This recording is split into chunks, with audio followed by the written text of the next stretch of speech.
बिस्मिल्लाहिर्रहमानिर्रहीम। अस्सलाम वालेकुम नाज़रीन, आप देख रहे हैं प्रोग्राम न्यूज़ एंड व्यूज़ और मैं हूं आपका मेज़बान तौसीफ़ अली स्वाति। नाज़रीन, हम अपने प्रोग्राम में हमेशा एक नए इशू को लेकर डिस्कस करते हैं और आज का प्रोग्राम बहुत ही ख़ास है जो कि जेली अवामल के ऊपर है, क्योंकि जेली पीर पाकिस्तान के अंदर बड़ी तादाद में मौजूद हैं और आए दिन मीडिया के ऊपर कई सारे चेहरे बेनकाब होते हैं, कई सारे पीरों को बेनकाब किया है, लेकिन उसके बावजूद अभी भी हज़ारों की तादाद में पीर इस वक्त मौजूद हैं पाकिस्तान के अंदर, जो कि बोली बाली आवाम को उसका शिकार करते हैं, बोली बाली आवाम को लूटते हैं। कई सारे ऐसे हैं जो आवाम को या तो उनका माल हड़प कर देते हैं या नाजेबा हरकत करते हैं, पकड़े जाते हैं। तो कई सारे ऐसे हैं जो कि सोशल मीडिया पर आप आए रोज़ देखते हैं कि कई सारे वीडियो भी आपके सामने आ रही है। तो लेकिन आज जो स्टोरी हम आपके सामने रखने जा रहे हैं, जो एक ऐसी खातून की है जो कि पहले उस पीर की मुरीद थी, लेकिन उसके बाद उस पीर ने उनके साथ धोखाधड़ी की और उनको धोखे के साथ उनसे यही कहा, तो 22 लाख रुपए का चूना उनको लगाया, 22 लाख रुपए उनसे हड़प लिए। तो इस हवाले से मज़ीद तफसीलात हम उन्हीं से जानेंगे, ये वाक़या कैसे पेश आया, पुलिस ने उनके साथ क्या कार्रवाई की है, पुलिस ने अभी तक उस अमल के ऊपर क्या किया है, उस हवाले से हम उनसे ही जानते हैं। तो उनसे बात करते हैं। अस्सलाम वालेकुम। वालेकुम सलाम।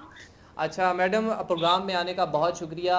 हम इंशाल्लाह बेहतर से बेहतर करने की कोशिश करेंगे, क्योंकि आपके साथ जो धोखाधड़ी हुई है हम उसको बेनकाब करेंगे। तो सबसे पहले आप हमें ये बताइएगा कि ये जो वाक़या है, सारा वाक़या किस तरीके से पेश आया, क्योंकि आपने ख़ुद हमें ऑफ एयर में बताया था कि आप उनकी मुरीद रह चुकी हैं। तो ये पीर का ये जो आपके साथ जो धोखाधड़ी हुई है, ये सारा वाक़या कैसे पेश आया? जी बिल्कुल, मैं फर्क पीरज़ादा अजीज जो कि गद्दी नशीन अकबर अली दरबार आलिया के पीर हैं और मुकीम शाह के ये पीर हैं। इनकी मैं मुरीद थी, 10 साल से हमारी पूरी फैमिली इनकी मुरीद रह चुकी है। इन्होंने मुझे 10 साल के बाद इन्होंने मुझे एक ऑफर मारी कि एक सस्ता प्लॉट सेल हो रहा है जिसकी कीमत 45 लाख रुपए है। आप अगर मुझे 22 लाख रुपए की अमाउंट देती हैं तो 45 लाख का प्लॉट हम आपके नाम ट्रांसफर कर देंगे और 1-2 महीने के बाद हम सेल कर देंगे। मैं लिहाजा उनकी मुरीद थी, उन पर हमारा अंधाधुंध ट्रस्ट था, एतमाद था।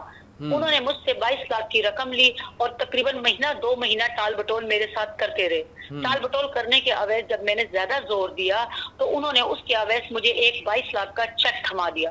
वो चेक मेरा डिसऑनर हो गया। जब डिसऑनर हुआ तो वो चेक लेकर मैं थाने में गई, सादकाबाद थाने में गई। उस वक्त थे वहां पे SHO शहजाद, लेकिन वहां पर मेरी कोई सुनवाई नहीं हुई। उसके बाद मेरी मुलाकात हुई कैसर कुरैशी ASI थे, उन्होंने FIR कटवाई, बैंक से चेक को डिसऑनर वगैरह करवाया, लेकिन अभी तक मेरा मुजरिम फरार है, मेरा मुजरिम भागा नहीं गया।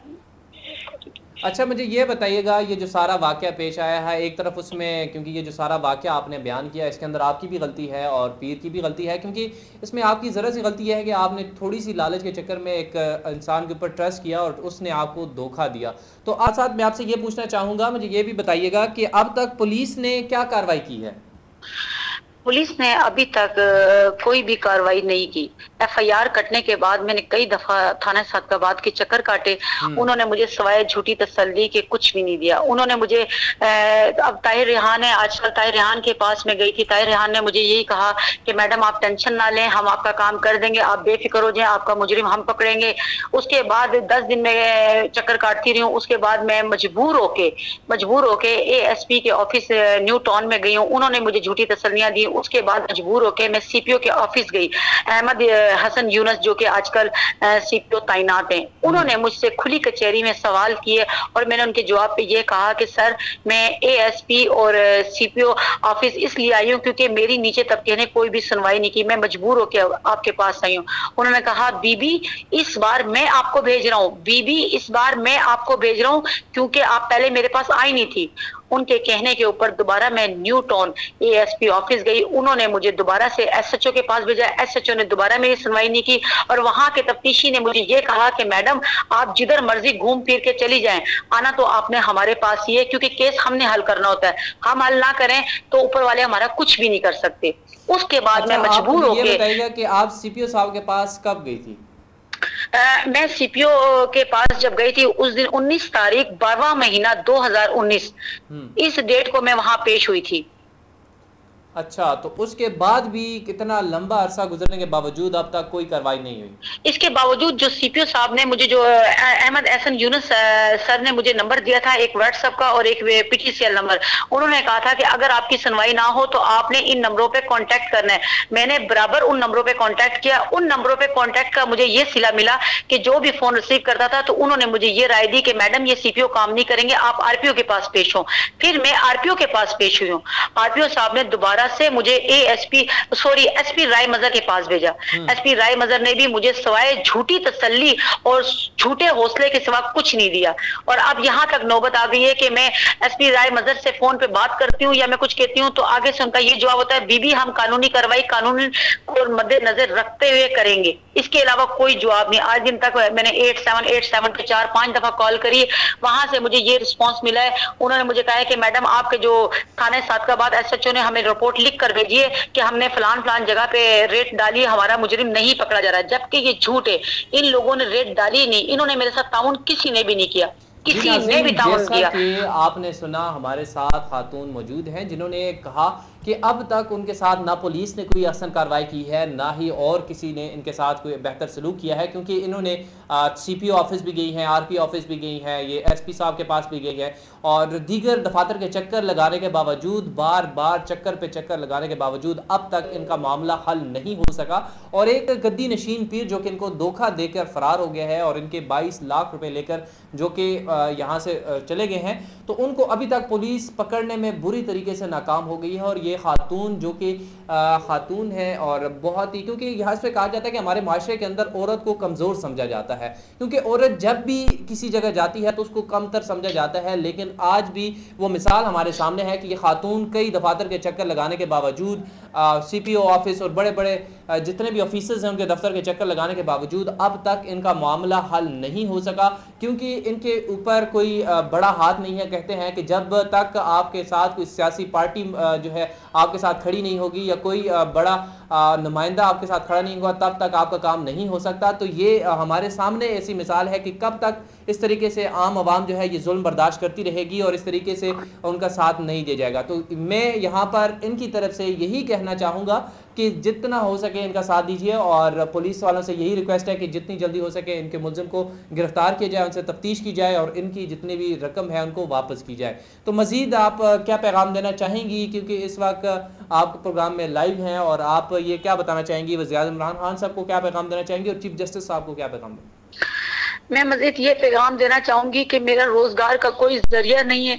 जो मेरी जमा पूंजी थी ये सारी पीर मुझसे लूट कर ले गया। मेरे 2 बच्चे हैं, सर पे कोई सारा आसरा नहीं। जो मेरा कमाई का जरिया था उसने बेच के सारी जमा पूंजी लपेट लुपूट के चला गया। मेरी वज़ीर-ए-आज़म इमरान खान से ये अपील है कि खुदा के वास्ते इस दरखास्त पे गौर किया जाए। मुजरिम अभी तक दंदनाता फिर रहा है, दंदनाता फिर रहा है। किसी की जुर्रत नहीं है कि उसको गिरफ्तार करें, क्योंकि वो एक गद्दी नशीन पीर है और वो भी जाली पीर।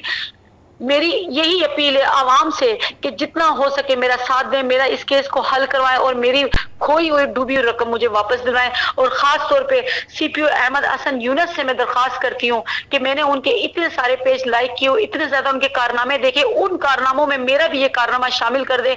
मेरे यतीम बच्चों की दुआएं उनके साथ है, मेरी दुआएं उनके साथ है। मेरी साथ मेरी एक बहन बेवा रहती है, उसका बच्चा मैं संभाल रही हूँ, कोई कमाई का जरियागार नहीं। मैं जलील ख्वार हो चुकी हूँ इन पैसों के लिए और अब यहाँ तक नौबत आ गई है कि मैं किराए के मकानों में धक्के खा रही हूँ और मेरा कमाई का कोई जरिया नहीं है। बहुत शुक्रिया। इंशाअल्लाह अगर यहाँ पर इंसाफ ना भी मिला तो ऊपर वाली ज़ात हमारे साथ है जो कि देख रही है और इंशाअल्लाह आपको इंसाफ देंगे। तो नाज़रीन, आज के प्रोग्राम में हमने आपके सामने ये बयान किया क्योंकि इस खातून का कहना यही था कि जो यही कह रही थी और यही उन्होंने अपना सारा वाक़या बयान किया कि किस तरीके से जैदी पीर ने उनको लूटा और उस तरीके से उन्होंने कानून की भी मदद लेने की कोशिश की, लेकिन कानून ने उनका साथ नहीं दिया और अब तक वो इसी के साथ लगी हुई हैं कि किसी तरीके से उनकी मदद हो जाए। तो गवर्नमेंट को मैं ये स्पेशल यही कहना चाहूँगा और गवर्नमेंट से अपील करता हूँ, उनसे एक रिक्वेस्ट करता हूँ कि जितनी जल्दी हो सके मुतासरा खातून की मदद कीजिए, क्योंकि आप हो सकता है कि कई आज दिन इस तरह कोरोना वायरस के जब दिन आए हुए थे तो आपने देखा होगा कि कई सारे लोगों ने भूख हड़ताल की वजह से खुदकुशियाँ कर ली थी। तो इस तरीके से अगर आप देखेंगे कि जिस तरह उन खातून ने बताया कि उनके जो मुआशी हालात हैं बहुत बद से बदतर होते चले जा रहे हैं और इस यहाँ तक नौबत आ गई है कि वो किराए के मकानों में जलील ख्वार हो रहे हैं। तो कहने का मकसद ये है कि जब तक आप इनकी मदद नहीं करेंगे, जब तक आप इनका साथ नहीं देंगे, हो सकता है कि कल इनकी भी लाशें मिलें, क्योंकि इन्होंने ऑफ एयर हमें ये कहा था कि वो भी इनको धमकियां भी दे रहे हैं और इनको ये कह रहे हैं कि आप हमसे पैसे नहीं ले सकती। तो सबसे जो बड़ा है पाकिस्तान, इस्लामी जमहूरिया पाकिस्तान, जो कि एक कलमे की बुनियाद पर बना है और इसके अंदर इंसाफ होना चाहिए। और हमारी पुलिस से मुझे तवक्को है कि हमारी पुलिस ने पहले भी बहुत सारे वाक़यात ऐसे किए हैं, बहुत सारे लोगों को पकड़ा है और को कैफ़र किरदार तक पहुँचाया है, और इंशाअल्लाह वो इस पीर साहब को भी उनके कैफ़र किरदार पर पहुँचाएँगे और इस खातून को इंसाफ फराहम करेंगे। आज के वीडियो में इतना ही। वीडियो पसंद आए तो लाइक और शेयर ज़रूर करना है। अपने मेज़बान तौसीफ़ स्वाति को इजाज़त दीजिए और हो सके तो इस वीडियो को ज़्यादा से ज़्यादा शेयर कीजिएगा। अल्लाह हाफ़िज़।